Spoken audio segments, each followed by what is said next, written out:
안녕하세요. 맛있는 영어입니다.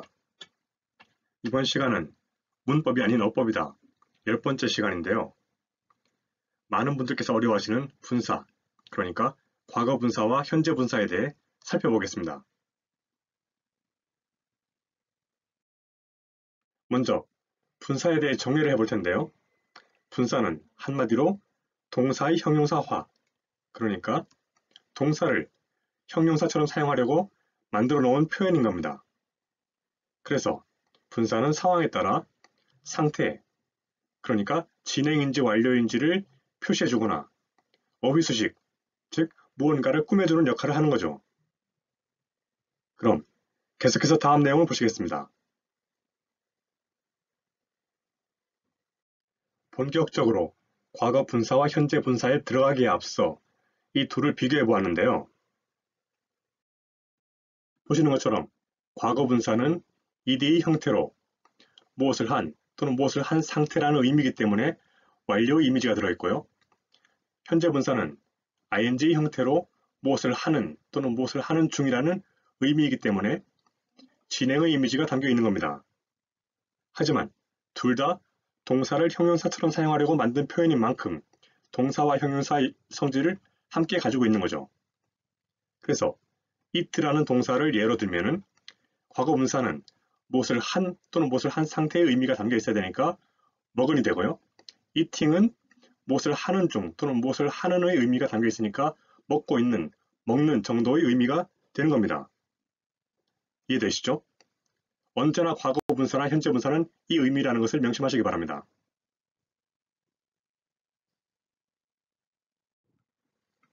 먼저 과거 분사부터 살펴볼 텐데요. 앞에서 과거 분사의 의미가 무엇을 한 또는 무엇을 한 상태라고 말씀드렸죠? 그럼 예문이 나와 있으니 이를 통해 확인해 보겠습니다. 한 문장씩 살펴보시죠. 1번부터 보시면 내 돈은 있었다. 무언가를 찾아낸 상태에 돈이 찾아낸 상태에 있었다는 말은 돈이 발견되었다는 말이죠. 돈이 무언가를 찾아낸 것이 아니라 찾아낸 상태에 놓여 있었으니까 돈이 발견된 겁니다. 내 돈은 발견되었지. 어디 안에서? 이 가방. 그러니까 이 내용을 좀 더 크게 묶어보면 내 돈은 발견되었다. 이 가방 안에서. 그러니까 한마디로 내 돈은 이 가방 안에서 발견되었다. 정도의 의미가 되겠습니다. 이해되시죠?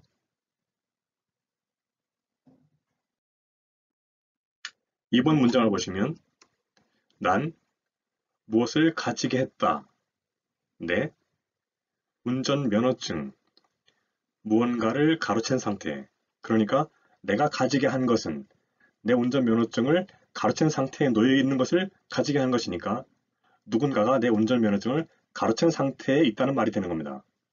그래서 이 내용을 좀 더 크게 묶어보면 난 가지게 했다. 내 운전면허증이 가로챈 상태에 놓여 있는 그 상태를, 그러니까 누군가가 내 운전면허증을 가로챈 상태인 거죠. 한마디로 나는 운전면허증을 도난당했다 정도로 파악하시면 되겠습니다. 간단하죠?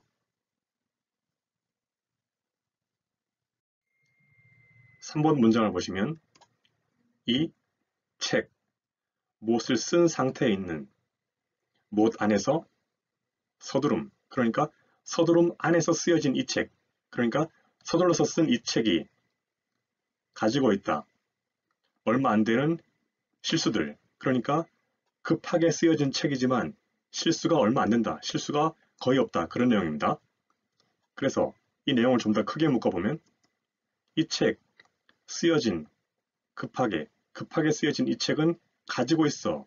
얼마 안 되는 실수들, 급하게 쓰여졌지만 실수는 거의 없다. 그런 내용이죠. 한마디로 하면은 이 책은 급히 쓰여졌지만 틀린 것이 거의 없다. 정도로 이해하시면 되겠습니다. 그럼 계속해서 다음 문장을 보시겠습니다. 4번 문장을 보시면 거기에 있었다. 10명의 군인들, 상처를 입힌 상태의, 그러니까 군인들이 있었는데 상처를 입힌 상태에 있었다는 이야기니까 군인들이 상처를 입은 것이죠. 거기에 상처를 입힌 상태에 있는, 즉 상처를 입은 10명의 군인들이 있었다. 그런 내용입니다. 계속해서 보시면 어디 안에 다른 것들과 구분되는 전투, 그러니까 어떤 특정한 전투로 볼 수 있겠네요. 그 전투에서 상처를 입은 10명의 군인들이 있었다. 그런 내용이죠. 좀 더 크게 묶어보면 10명의 군인이 있었다. 10명의 군인들이 있었다. 상처를 입힌 상태의, 그러니까 상처를 입은 어디에서? 그 전투에서. 그러니까 한마디로 그 전투에서 부상당한 군인이 10명 있었다 정도로 해석하시면 되겠습니다. 이해되시죠? 이번에는 현재 분사에 대해 살펴볼 텐데요. 현재 분사의 의미가 무엇을 하는 중 또는 무엇을 하는 이라고 말씀드린 것 기억하시죠? 그럼 이번에도 예문을 통해 확인해 보겠습니다. 한 문장씩 살펴보시죠. 1번부터 보시면 무언가를 돌게 하는 중, 즉 돌면서 오른쪽으로 당신은 무엇 할 것이다. 찾아내는 것.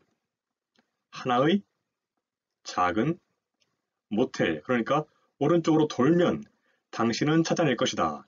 하나의 작은 모텔을. 그런 내용이죠. 좀 더 크게 묶어보면 오른쪽으로 돌면 당신은 찾아낼 것이다. 하나의 작은 모텔을.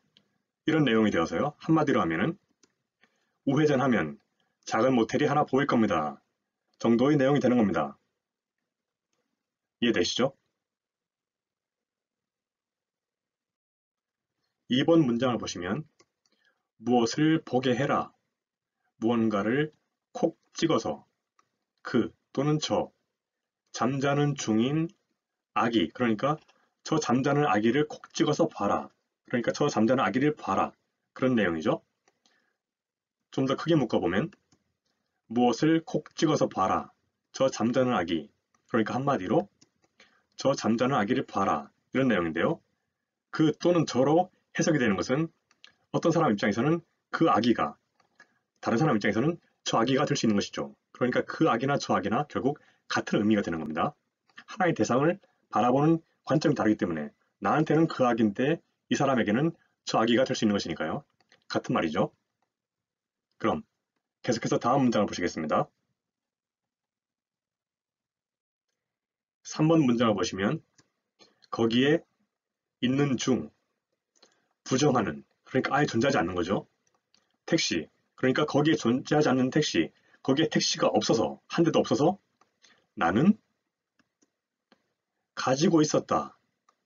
어디에 도착하기로 되어 있는 걷는 것, 그러니까 나는 걷기로 되어 있는 것을 가지고 있었다. 즉 나는 걸어야 했다. 왜? 거기에 택시가 한 대도 없어서 나는 걸어야 했다. 집으로. 그러니까 택시가 없어서 나는 집까지 걸어가야 했다. 그런 내용이죠.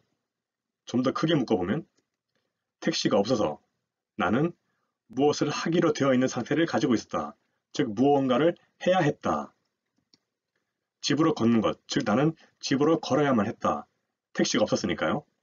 그래서 이 내용을 한마디로 하면은 택시가 없었기 때문에 집까지 걸어가야 했다의 의미가 되는 것입니다.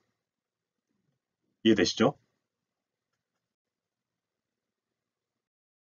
마지막으로 4번 문장 보시면 다른 것들과 구분되는 소녀들, 그러니까 다른 사람들이 있는데 그 사람들과 구분되는 어떤 특정한 소녀들, 그 소녀들, 놀고 있는 중인, 어디에서요?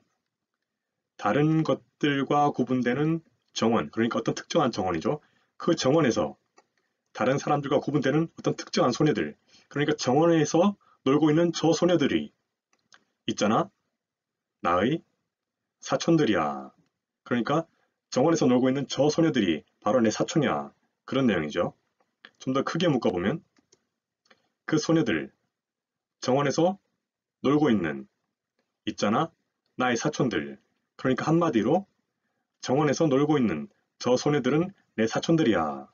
정도의 의미가 되는 겁니다. 어렵지 않죠? 지금까지 분사에 대해서, 즉 과거 분사와 현재 분사에 대해 살펴보았는데요.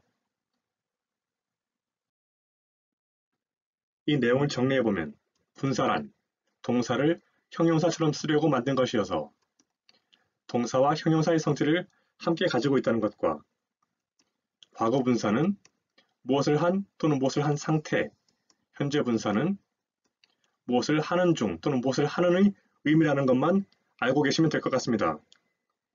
그런데 현재 분사에 들어가는 ing와 동명사에 들어가는 ing를 다르게 생각하시는 분들이 더러 있는 것 같은데요. 이들이 같은 형태, 즉 하나의 형태를 가지고 있다는 것은 결국 같은 의미를 가지고 있다는 말이 되는 겁니다. 같은 형태는 같은 의미를 가지는 것이 언어의 원리니까요. 그래서 현재 분사는 무엇을 하는 중인 상태지만 동명사는 무엇을 하는 중, 고로 무엇을 하는 것, 무엇을 하는 행위와 같이 해석이 되는 거죠. 의미는 같지만 하나는 상태를 가리키는 반면 하나는 행위를 가리키고 있습니다. 이해되시죠? 그럼 이것으로 강의를 마치겠습니다. 다들 수고 많으셨습니다.